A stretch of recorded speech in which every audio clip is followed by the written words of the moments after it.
Благодарам. Почитуван колега Ветијане Китев, јас воопшто не се согласувам со вас и вашата констатација дека ВМРО ДПМН ја оставило државата во економска рецесија. Јас навистина не знам од каде ви излезе ова констатација ваша за некаква економска рецесија, имајќи во предвид дека токму политиките на економските политики на ВМРО ДПМН ја растеа во периодот кога цела Европа беше во економска рецесија и бевме лидери, економски лидери во цела Европа, благодарејќи на тие економски мерки и политики што ги спроведуваше владата на ВМРО ДПМН. И сметам дека таа констатација не ви е точна. Ако мислите за 2017 година, кога имаше техничка влада, а во таа влада беше и Социјалдемократскиот сојуз, точно е дека тогаш економијата во Република Македонија страдаше. Да, тоа е точно, меѓутоа удел во тоа имате и вие, секако како Социјалдемократски сојуз.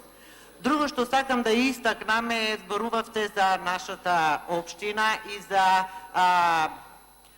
учеството на ова влада преку одредени средства за изградба или помош на нашата општина. Меѓутоа, почитуван колега, мора да признаете дека владата на ВМРО ДПМН остави добра база за развој на нашата општина Кавадарци.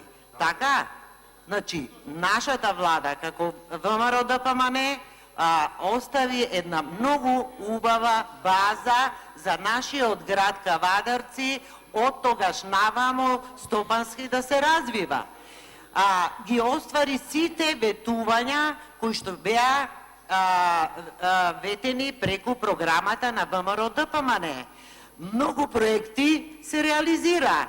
Еден таков проект беше решавање на водоснабдувањето, па редно е да го спомните и тоа.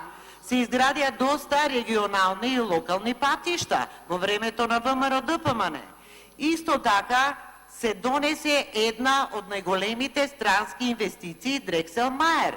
И благодарение на таа странска инвестиција, сега процентот на невработеност во Кавадарци, општина Кавадарци, е најнизок во Република Македонија. Така, колега?